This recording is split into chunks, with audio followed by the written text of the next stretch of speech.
Y'all, this week of WWE television was yet another stacked week of awesome stuff. Not as good as last week, I'd argue, but still very, very good nonetheless. We had a ton of Money in the Bank qualifying matches, both in the men's and women's side of things. We have new champions crowned, and we have a major shakeup going on in the Bloodline this week. So without further ado, let's get into it. Before we do, though, I just want to take care of a couple of housekeeping things. First off, I want to apologize if you were expecting more regular content this week. Part of it was that yesterday, on Friday, I went with Emil from the podcast to Madison Square Garden for last night's edition of Smackdown, which I'll be reviewing in this video. And this coming week as well is going to be a little bit more difficult for me to make content and be able to post regularly. The podcast is still going to go up on Monday as scheduled. I will be at Raw in Boston on Monday.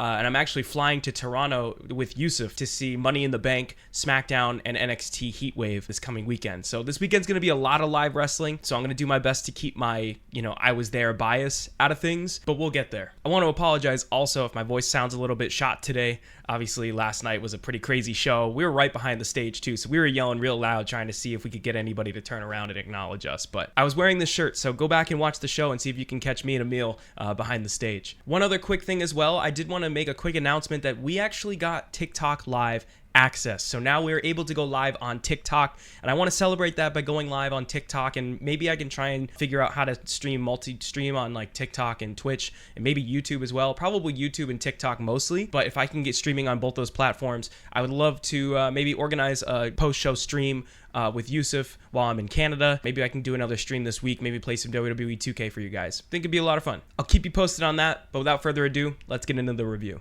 So kicking off Monday Night Raw, we had a promo from Drew McIntyre where he hopes that CM Punk is uncomfortable and in a lot of pain because Drew put CM Punk there. He shows off the bracelet that he took from Punk on Smackdown, and actually, I didn't know it, but Yusuf actually knew about the bracelet beforehand, and that bracelet actually has AJ and Larry on the bracelet. And if you know a lot about CM Punk in his personal life, you would know, obviously, AJ Lee is his wife, and Larry is the name of their dog. So it's the two most coveted things in his life, his wife, his dog, his family, on this bracelet. And Drew is pretty much like burying it, saying it's like a 5-cent bracelet. It means nothing, but it means everything to CM Punk. And now he has what CM Punk would say matters most to him in his corner going into Money in the Bank and his feud with CM Punk. Now, speaking of Money in the Bank, Drew also made a call for Money in the Bank match itself. He wants to win the briefcase challenge of that night and win the World Heavyweight Championship. So we'll see if that happens. I think that CM Punk's probably going to cost Drew in the Money in the Bank match. Moving on from there, for the IC Championship picture, the Intercontinental Championship, Ludwig Kaiser and Braun Breaker faced off in a one-on-one matchup, and actually Ludwig Kaiser got the disqualification win because when he went to redo the run around the ring spot where Braun caught him last week with the spear, but Sheamus actually jumped the barricade and hit him with a brogue kick. So Sheamus got his revenge on Ludwig Kaiser and then ended up going to pick up Kaiser for a powerbomb, but Braun speared Sheamus, knocking the two of them over to the floor. And actually, there were reports that came out that during the segment at some point, Ludwig Kaiser actually suffered an injury. So we do wish him well in his recovery, and hopefully it's nothing too crazy and something that he can come back with and be just as strong. Because it really stinks that he's getting injured right now when I would say he's finally coming into his own as a single star. So hopefully it's not too long that he's out on the shelf if it's true. Following up that matchup later in the night, Braun Breaker is knocking on Adam Pearce's door backstage, and he asks Adam Pearce for an Intercontinental Championship match in the future. He said that he's getting frustrated that he can't finish his matches because there are constantly people interfering. Last week, he was facing Sheamus, and Ludwig Kaiser attacked Sheamus. This week, he was facing Ludwig Kaiser, and Sheamus attacked Ludwig. So there's really no way for Braun to get any definitive wins, but he knows that he's ready for the Intercontinental Championship. Sami Zayn overhears this conversation and actually grants Braun Breaker the match that he's asking for. He tells Braun whenever he wants it, he can have it, and Braun says Money in the Bank. And Sami tells Adam Pearce to make that match official. So now adding to the card, we have Sami Zayn defending the Intercontinental Championship against Braun Breaker. We'll see if Sami can retain, or maybe Braun Breaker will come up with the win there. I'm hoping for the latter. I think Braun would be a really strong Intercontinental Champion, unless they want to push it and wait till SummerSlam. We'll see. Quick one here, nothing really to do with any particular story, but Lyra Valkyria defeated Kairi Sane and Shayna Baszler in a triple threat match to qualify for the women's Money in the Bank match. Lyra hit the Nightwing on Kairi Sane for the win. Nothing really to write home about there, but Lyra was someone that desperately needed to be in the Money in the Bank match. This match is perfect for her. She belongs in it and she deserves it. So I really hope that she has a good showing. I don't think she's going to win, but I think that she'll be really impressive in this match. Now we have a qualifier for the men's Money in the Bank match as Chad Gable defeats Bronson Reed and Braun Strowman to qualify for the Money in the Bank match. The Judgment Day, consisting of Finn Balor, Dominic Mysterio, JD McDonough, and Carlito, all four of them jumped Braun Strowman in the middle of this matchup, taking him out of the match effectively. And then that led to Gable hitting a moonsault on Bronson Reed to pick up the win there. He did have some tape there on his cut on his forehead that he suffered from the Wyatt 6 the previous week on Raw, but he came back pretty much the same old Chad Gable otherwise, besides being very much shaken up by the whole situation. Now following this match, Gable ended up going backstage and finding Alpha Academy and begging for their forgiveness. He was very remorseful. This whole Wyatt thing really shook him up, and him treating his family so poorly was really not the right thing to do. And obviously he wants to rebuild that trust and that relationship that he's had with Otis and Maxine and Tozawa. But instead of running with Chad Gable once again, Otis said that they would not be rejoining Chad Gable and that they are standing their ground. They're done with the Alpha Academy. Gable put them through so much and they're just not ready to forgive yet. But then once Gable turned around, the camera panned over and the Creeds and Ivy Nile were standing there waiting to talk to Chad and checking in on him, making sure he's okay. So we're once again building to this long-term goal, potentially, of Gable aligning himself with the Creeds and Ivy Nile. So we'll see where it goes. So it seems like they're going for more of an amicable split between Chad Gable and the Alpha Academy, so then he can be a face stable alongside with the Creeds and Ivy Nile, unless they want to have him flip the script and change his mind and maintain his heel status. I think that might be the better move. I think Gable has been a phenomenal heel, and I think having him with the Creeds and Ivy as a heel faction would probably be the best outcome. But if they're a face stable, then I'm not really going to complain. It's a perfect match. Gable and Creeds is a great match in my mind. After Gable's triple threat match, though, Abby the Witch rolled into the ring, and Gable immediately slid out. He was like, I'm not for this. I am not about this right now. I'm staying completely removed out of that. Stay away. So Abby goes to ringside and hands Michael Cole a VHS tape that says "Play Me" on it, and it was meant to be for Pat McAfee.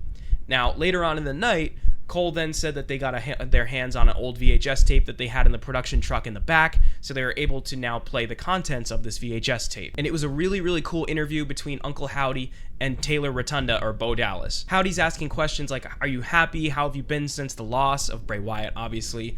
Do you feel as if you've been forgotten? Do you even remember who you are?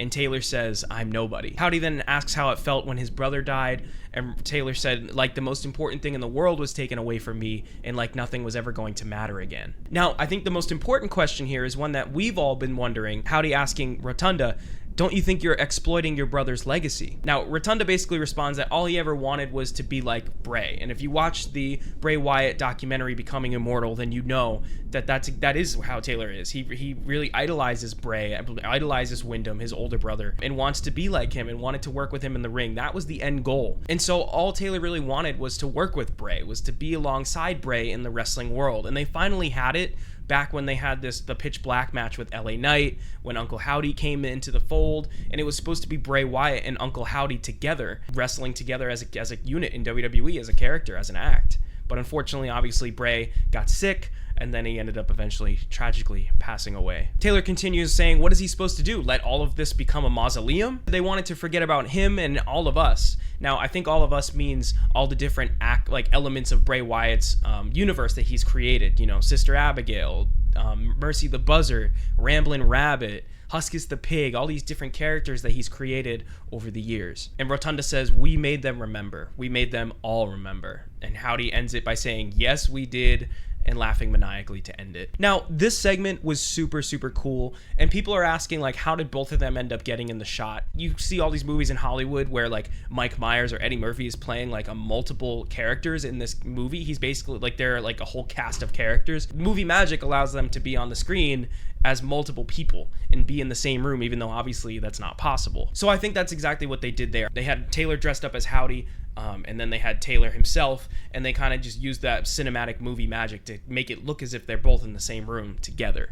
I don't think it's in a different universe. I don't think that there is a separate character. I don't think Uncle Howdy's a separate person. And I think it might also be just meant to be an exposition on the mind of Taylor Rotunda. But I'm intrigued to see where they go from here. I've heard a couple of different wrestling commentators, Santi Zap, Conman167, but Santi Zap in particular was one that pitched that maybe they do a thing where each week they have a different tape for each member of the Wyatt Six, with their past self talking with their Wyatt Six counterpart. So you could have Joe Gacy in an interview with Huskus the Pig, or you could have Dexter Loomis in an interview with Mercy the Buzzer drawing pictures back and forth. Because, obviously Dexter's character is that he doesn't speak. He communicates by drawing. So I think that would be super cool in particular. But yeah, you could do each week a different character's interview until eventually maybe you have a culminating one with all 6 of them, or you just end it with someone else. So could be good stuff. Up next, we had a singles match between Kofi Kingston and Karrion Kross. Basically, they fought for a little bit. It ended with Paul Ellering coming on the Titantron saying, "Kofi, is it all worth it?" And at that time, AOP was attacking Xavier Woods backstage, beating him down. So Kofi is distracted by this, and Karrion ends up hitting his finisher and pinning Kofi clean for the win. Now, Karrion then holds up his fingers like this, and he's holding up 7 fingers. And I'm like, why is he doing that? It turns out that actually it's because he was counting the number of WWE champions he's beaten clean. So Kofi must have been the 7th. I know Drew was 1. Finn Balor was another, I think, that counts. And I forget who else he's beaten, but apparently he's beaten 7 former WWE champions now, and he hasn't even held a single title. So clearly they still see something in Kross. I really hope for the best for him, but right now it's just not connecting for me. Speaking of that, I did want to also bring up the fact that his gear just doesn't do it for me either. His trunks had Las Vegas stuff on it, and I get that he's billed from Sin City, he's supposed to be from Vegas, but you're supposed to be part of this dark gothic Final Testament. It's supposed to be dark and brooding. You're not a tourist out. You're not an advertiser advertising for Las Vegas. You know what I mean? So it just felt really weird to me. Did you forget your actual gear at home? I don't know. It didn't sit well with me. Now, I figured I'd save all of the Liv Morgan and Judgment Day stuff for the end of this, because a lot of the stuff with Raw is there's a lot of interweaving storylines, a lot of things overlapping, and one thing blending into another. So I've been trying to organize these videos by storyline. So I saved all the Liv Morgan and Judgment Day stuff for the end, so I apologize if you were hoping it would be more chronological. So close to the beginning of the show, we cut backstage to the Judgment Day clubhouse. All the boys are in the back playing on a PlayStation 5, and it turned out that Liv Morgan bought that PlayStation 5 and WWE 2K24 for Dominic Mysterio, Daddy Dom, and also a giant tray of chicken nuggets, which I'm so jealous. That is a whole vibe. Honestly, she couldn't have done better with that. I mean, she's doing what she can to win over this man's heart. Now, that led to Liv coming out to the ring to call Dominic out to thank her for the gifts that she got him, thinking that he was going to be super appreciative and thankful, and she was actually interrupted by Zelina Vega of the LWO, not Dominic Mysterio. And instead of, obviously, the thank you that Liv Morgan was expecting, Zelina came out and challenged Liv Morgan for the women's world title in the future. Now, Liv accepts, and the match is set up for next week's Raw in Boston. So next week, we're going to see, for the women's world championship, Liv Morgan defending against Zelina Vega. Now, at this point, Dom comes out and tries to tell Zelina that he wants to help her in, because anyone is better than Liv holding the women's world championship. And I say that he tries to say that because the crowd just doesn't let him talk. Now, Zelina rejects this. She wants nothing to do with Dominic, but then Liv jumps in and pounces on Zelina, and she's starting to fight her, and it ends up being a huge brawl, and Dom's just in the corner watching this all happen. Eventually, Rey Mysterio rolls in the ring and pulls Liv up off of Zelina and breaks up that fight. But I guess Dominic was a little triggered by Rey coming out and grabbing Liv and lifting her up. So he shoves Rey Mysterio to the ground. And Liv is basically looking at this oh my gosh, my hero, he's saving me. He loves me. She's still holding out hope. She's doing great work with her character. Now, main event time for the World Tag Team Championship, as Awesome Truth defends the titles against JD McDonough and Finn Balor of the Judgment Day. And actually, Liv Morgan is to thank for getting this matchup set up, because apparently Liv tricked R-Truth into making that matchup official. She's basically stealing what Scarlett did a couple weeks prior, but did it better, because we have new World Tag Team Champions. Finn Balor and JD McDonough pick up the win, and they are the new World Tag Team Champions. And that happened because Liv got up on the apron and tried to distract R-Truth, hugged him, and then grabbed him and yanked him and pulled him down on the rope. And then that led to Finn kicking him into the corner and then hitting the coup de grace for the win. Now, Miz was on commentary before all this, so when Liv tried to convince Truth to make this happen, Miz got up off commentary and ran to the back, so he left Cole basically calling Raw by himself for a good I think, a good hour. I don't remember how far into the show we were, but Cole did a really, really great job. And the reason why Miz was on commentary was because apparently Pat McAfee had a family emergency. Pat, we hope everything's all right with you, man. You were sorely missed on Raw, especially in your hometown. It's a shame that you couldn't have been there, but hope everything's all right. So yeah, Finn Balor and JD McDonough are your new World Tag Team Champions. The mentor and mentee pairing are now your tag champions from the Judgment Day, which I think is pretty cool. It's really cool for JD McDonough to have this title win alongside his mentor Finn Balor. And yeah, Raw ends with Liv, JD, and Finn Balor holding up their titles on the top of the stage. Now Cole drops a bar here saying, "Is Liv Judgment Day's Yoko Ono?" That is such a good call. I love it. As a musician, it really hits. So yeah, that's how Raw wrapped up this week. Let's hop over to Smackdown. So the show opens with the Bloodline, Solo Sikoa, Tama Tonga, and Tonga Loa. No Jacob Fatu yet, getting out of a car. And Paul asks Solo where Jacob Fatu is. Solo says nothing, and they just continue to walk out onto the stage. So as the Bloodline make their entrance into the arena, the camera then cuts backstage where another car pulls up right behind the Bloodline's car. And getting out of that one is Cody, Randy Orton, and Kevin Owens. And they get out and they start running out to the arena as well to come meet them and, I guess, fight them. So they come out on the stage. The 6 guys have a stare down. And then eventually a big brawl ensues between the 3-on-3 guys. So it's Cody paired up with Solo, Orton paired up with Tama Tonga, and KO paired with Tonga Loa. Now KO and Tonga Loa had the best moment of this brawl in my opinion. So KO and Tonga Loa are fighting out into the crowd, and KO eventually lays out Tonga Loa on a table, climbs up on a balcony, and jumps off and swantons Tonga Loa through a table. It was a super cool spot. We started off real hot in Madison Square Garden. Now, eventually, Nick Aldis enters the arena with security to get the babyfaces out of the ring. It was a funny moment because it was one security guard surrounded by the 3 faces, and Orton's like, "Look over there," and then hits the RKO out of nowhere on the security guard. So the rest of them start rolling in the ring, and the 3 guys to end up taking out the entirety of the security team that Nick Aldis sent out. Eventually, Nick Aldis retreats to the back, and then the faces start to cut a promo where Cody says that he should be defending the title in Madison Square Garden tonight against a credible opponent. And while he's saying this, the camera is good enough to catch Randy Orton behind Cody's shoulder, pretty much staring a hole through the back of his head. So really cool. Once again, the foreshadowing is pointing to Cody versus Randy Orton down the line somewhere. Cody then goes on to say, "I don't see a boss, a tribal chief, a head of the table. I see a seat filler." Now, eventually, Nick Aldis returns, but this time he's flanked by NYPD police officers to escort the 3 faces out of the building. Now, SmackDown was very light on the in-ring action this week, only 3 matches and a whole lot of other segments going on. So first up, we had a women's Money in the Bank qualifying match where Tiffany Stratton picked up the win in a triple threat match over Jade Cargill and Candice LeRae. Not much to say about it. Nia Jax came out to support Tiffany because they have a new alliance, and then Bianca came out to support Jade. So that evened up the odds, but eventually Jade Cargill was thrown into the outside turnbuckle post by Indy Hartwell, Candice LeRae's partner. But instead of using that to help Candice LeRae win the matchup, Tiffany Stratton rolled in the ring, countered Candice LeRae's offense, and ended up hitting the prettiest moonsault ever for the win. And actually, in a shocking turn of events, that leaves Bianca Belair and Jade Cargill off of the Money in the Bank card. I don't think they're getting a match on the card. They're not in the Money in the Bank ladder match itself. But next week, they're billed to be in a tag team match against Candice LeRae and Indy Hartwell on SmackDown. So a match that we've already seen before on the Countdown show to King and Queen of the Ring.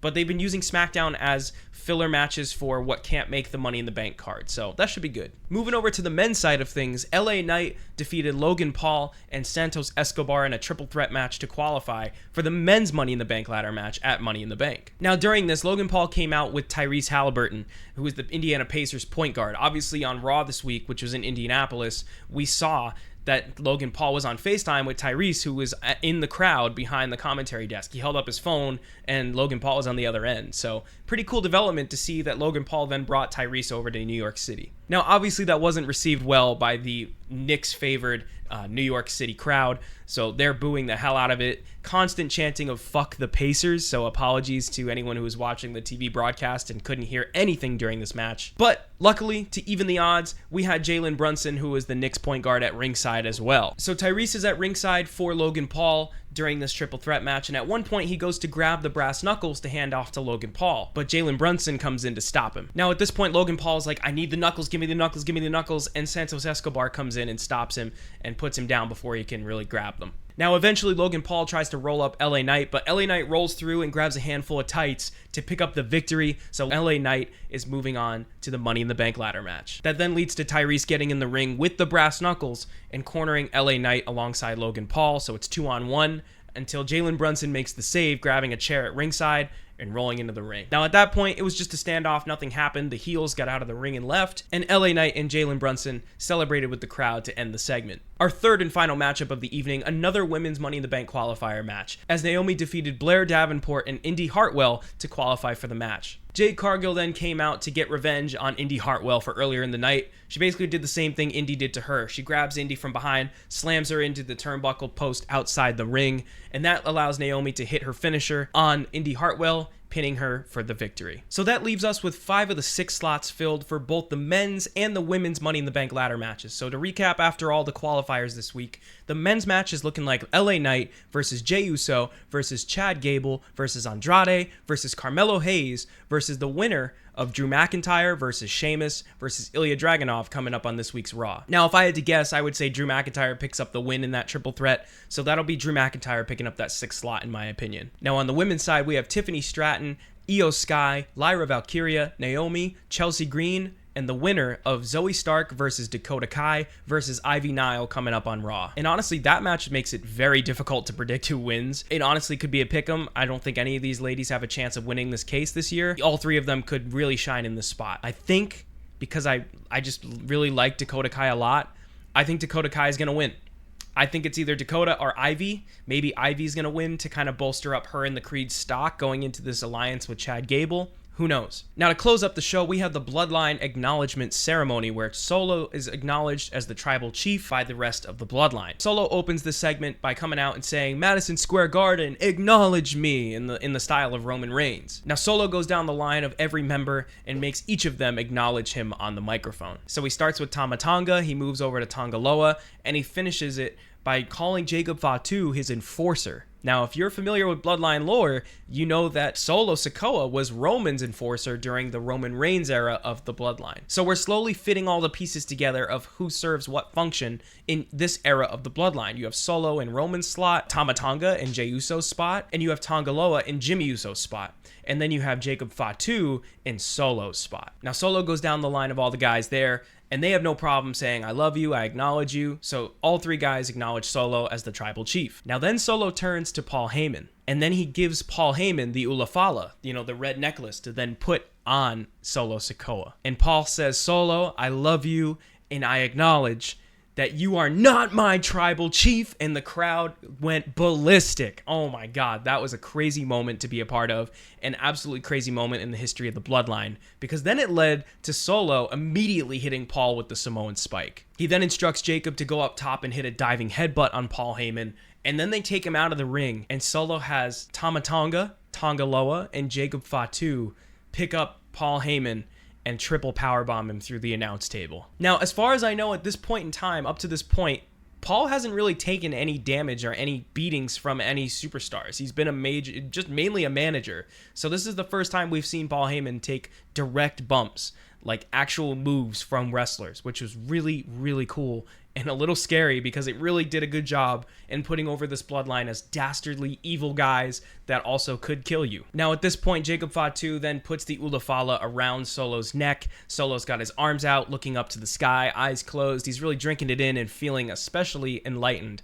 in the similar style of Roman. And the show closes with the Bloodline throwing up the ones in front of Paul's lifeless body at ringside. They posted this video on the YouTube page, but after the show went off the air, they then brought out a stretcher and put Paul on the stretcher and wheeled him out of the arena and seemingly taken to a local hospital. And y'all, that was this week in WWE TV. We had a major, major week. Let me know what you thought in the comment section down below. Like this video. Don't forget to hit that subscribe button, and especially don't forget to hit that bell icon. And if you really want to stay up to date and get all of this and more, we have extra content over on our TikTok page at Vacant Wrestling.